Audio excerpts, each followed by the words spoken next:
कधी कधी जे वाईट घडतं ती आयुष्य बदलणाऱ्या आयडियाची सुरुवात असतं. ही गोष्ट आहे ओलाचे फाउंडर भाविश अग्रवाल यांची. भाविश IIT बॉम्बे मधून पास आउट झाला. मोठ्या कंपनीत चांगली नोकरी, पुढचं भविष्य एकदम सेटल.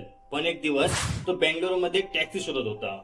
रात्री उशीर झाला, पाऊस चालू, कोणती रिक्षा आणि कॅब मिळत नव्हती. कसं तर एक ऑटो मिळाली आणि ड्रायव्हरने घेतले दुपटीने पैसे आणि त्या क्षणी भाविशने ठरवलं, टॅक्सी मिळवण्याचा त्रास मी संपवतो. 2010 साली सुरू झालं ओला कॅब्स. एका छोटा स्टार्टअप, पण व्हिजन मोठं होतं.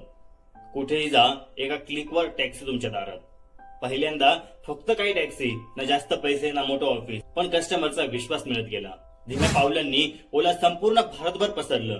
तर ड्रायव्हर्सला मिळणारा नवा रोजगार आज ओला भारताबरोबर युनायटेड किंगडम आणि ऑस्ट्रेलियातही धावत आहे. त्या एका वाईट अनुभवामुळे भाविश अग्रवाल बनला इंडियाज टॉप एंटरप्रेन्योर पैकी एक. तुमच्या डोक्यात येणारी आयडिया कदाचित लाखो लोकांची अडचणी दूर करू शकतील.